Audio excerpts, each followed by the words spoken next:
Hello दोस्तों, मैं आपको सुनाने जा रहा हूँ आज की कहानी पहली मुलाकात। जीवन के रंग भी अजीब होते हैं, हर रंग से सराबोर, कभी दुख कभी सुख। अंजलि की ज़िंदगी भी ऐसी थी।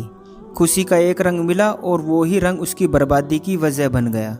एक ही रंग मिला था उसे ज़िंदगी से और वो था नितिन। और वहीं उसकी ज़िंदगी का सबसे बड़ा गम, जो ना जीने दे रहा था ना मरने। डाइनिंग टेबल पर खाना परोसा रखा था, मोबाइल बज रहा था और अंजलि बुझे मन से एक लॉकेट लिए खिड़की के पास खड़ी थी। न उसे खाने की सुध थी न बज रहे फ़ोन की।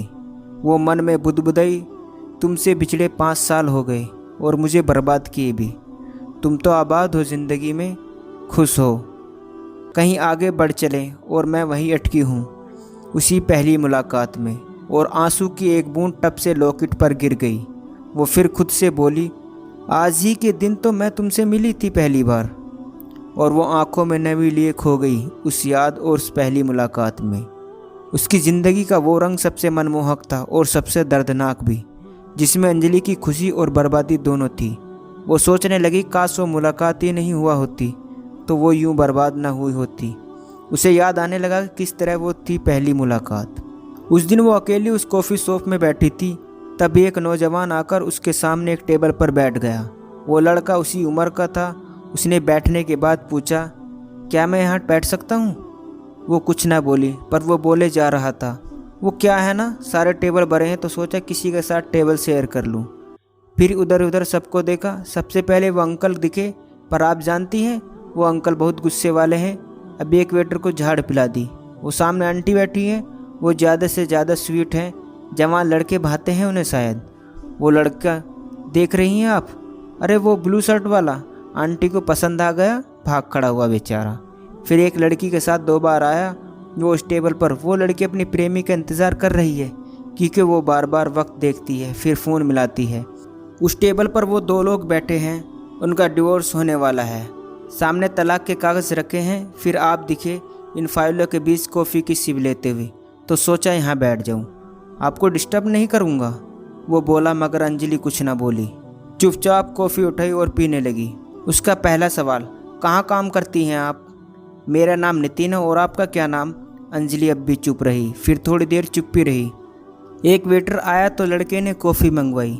कॉफ़ी आई। थोड़ी देर बाद लड़का धीमे धीमे टेबल बजाने लगा, बड़े सुर में बजा रहा था। साथ में चुपके चुपके अंजलि की झुकी नज़रों को भी देख रहा था। अचानक वो झुकी झुकी सी नज़र गीत गुनगुनाने लगा। अंजलि समझ चुकी थी कि उसी के लिए गा रहा है, पर वो बहुत मीठा गा रहा था तो अंजलि टोक ही नहीं पाई। अंजलि को म्यूज़िक भी बहुत पसंद था, तो जब वह चुप हुआ तो अंजलि के मुंह से वाह निकल गया। धीरे धीरे संगीत की वजह से ही सही पर बातें होने लगी। 10 मिनट बाद दोनों हंसी नहीं रहे थे, बल्कि दोनों एक दूसरे के बारे में सब जान चुके थे। नितिन बेरोजगार था और जॉब ढूंढ रहा था, और अंजलि उस शहर की सबसे बड़े ऑफिस में काम करती थी। शायद पहली मुलाकात में ही दोनों के दिल मिल गए थे। नितिन तो उसे चाहने ही लगा था। अंजलि ने कहा कि वो उसी ऑफिस में काम कर ले, वो सर से बात करके देखेगी। शुरू में छोटी पोस्ट, कम सैलरी। फिर उसके काम के अनुरूप शुरू से अंजलि जान गई कि नितिन चापलूस किस्म का था, पर वो जब भी उससे बात करता सामान्य हो जाता, इसलिए अंजलि कुछ नहीं कह पाती। अब साथ काम करने से मुलाकातें बढ़ी और वक्त भी साथ बिताने लगा। दोनों एक दूसरे के बारे में जान गए थे। इधर नितिन के सपने बहुत बड़े थे, तो दूसरी तरफ अंजलि संतुष्ट थी। वक्त बीता और नितिन की जॉब में तरक्की होने लगी। वो उसी कंपनी में अंजलि का बॉस बन गया। सिर्फ इतना ही नहीं, वो धीरे धीरे कई शहरों के ऑफिस का बॉस बन चुका था, वो भी सिर्फ 1 साल में। इसी 1 साल में उसने अंजलि से रोमांटिक सी डेट पर दिल की बात कही, जो अंजलि ने मान ली। फिर शादी के लिए कहा, वो भी अंजलि मान गई।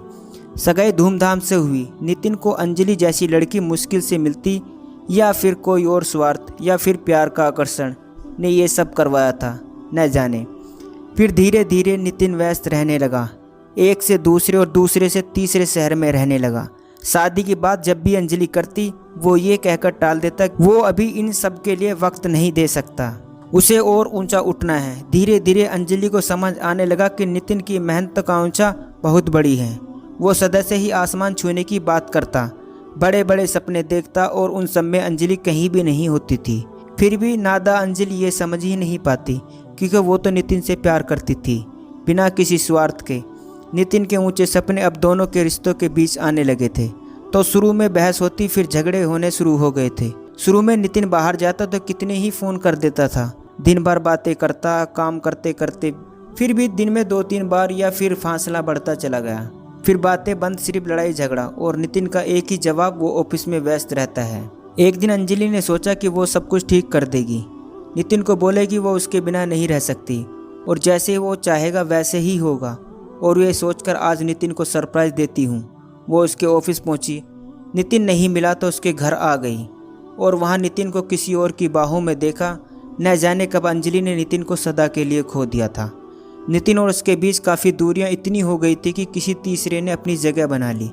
अंजलि को पता ही नहीं चला। नितिन को किसी और के बाहों में देख अंजलि पत्थर बनी रह गई, कुछ कह भी नहीं सकी, चुपचाप उल्टे पैर वापस लौट आई। 2 दिन बाद नितिन आया और उसने अंजलि से कहा कि वो दोनों तो कब के अलग हो गए, एक मरे हुए रिश्ते को जिंदा करना वो छोड़ दे। वो अंजलि से नहीं, खुशी से प्यार करता है। खुशी उसके बारे में सब जानती है, और उन दोनों के बीच बचा भी क्या था। बात होनी भी बंद हो गई थी। उसने अंजलि से सवाल किया, याद है तुम्हें आखिरी बार कब बात की थी? मैं बताऊं, 2 हफ्ते यानी 15 दिन पहले। तब से न तुमने बात करने की कोशिश की न मैंने। तो फिर कहाँ बचा है कुछ? मैं आगे बढ़ गया, तुम भी आगे बढ़ जाओ, कहकर नितिन बिना अंजलि की बात सुने चला गया। और अंजलि ये भी नहीं कह पाई कि एक बार उसे बता तो देते कि वो अलग होने जा रहे हैं। उसे यूं जिंदगी का सबसे बड़ा जख्म देने से पहले बता तो देते कि तुम अब प्यार नहीं करता। नितिन चला गया। उसने खुशी से शादी कर ली। बाद में अंजलि को पता चला कि नितिन ने खुशी से शादी अपनी महत्वाकांक्षाओं के चलते की है। खुशी उस कंपनी के मालिक की बेटी थी जिसमें अंजलि काम करती थी। उसे सच में गुस्सा अपने आप पर आया कि पहली मुलाकात में वो उस भोले चेहरे के पीछे छुपे उस महत्वाकांक्षा नितिन को क्यों नहीं देख पाई, और क्यों नहीं समझ पाई कि एक दिन वो उसके अपने सपनों के लिए छोड़ देगा। इसके बाद कई दिन कई रातें बस रोते गुजर गई। ऑफिस से फ़ोन आया तो उसने जॉब छोड़ दी। फिर कई दिनों बाद जब वह खुद को संभाला तो वो शहर ही छोड़ दिया और दूसरी जगह आकर जॉब करने लगी। वक्त बीत जाता है, ये वक्त की सबसे अच्छी आदत है। तो वक्त फिर बीत गया और आज 5 साल बाद फिर नितिन से हुई वो पहली मुलाकात। उसका प्यार, उसका धोखा उसके जहन में जिंदा हो गया था। यूँ तो वो भूली ही नहीं थी, और उसे ये सब उतनी ही तकलीफ दे रहा था जैसे तब दी थी जब उसने नितिन को किसी और के साथ देखा था। कल भी मुलाकात की तरह वो पहली मोहब्बत आज भी उसकी आंखों के सामने थी। वो मोहब्बत भी वैसे थी, पर आज अंजलि जानती थी कि नितिन बाकी सब टेबल को छोड़कर उस दिन, उसी पहली मुलाकात के दिन उसी के टेबल पर क्यों चुना था, क्यों वह गाना गाया था, क्यों पहली मुलाकात में उसे यूं इम्प्रेस किया था। जानती हो क्यों? क्योंकि बाकी सब टेबल पर ज़िंदगी में किसी का साथ पाए लोग थे, और आज ले अंजलि उस रोमांटिकता के लिए मशहूर कॉफ़ी शॉप में ऑफिस की फाइल खोले बैठी थी, और नितिन की महत्वाकांक्षाओं ने अंजलि को अपनी पहली मुलाकात के लिए चुना था, उड़ान भरने के लिए आसमान तक पहुंचाने वाली पहली सीढ़ी। दोस्तों बस इतनी सी थी ये कहानी। दोस्तों कहानी अच्छी लगी हो तो चैनल को सब्सक्राइब करना ना भूलें।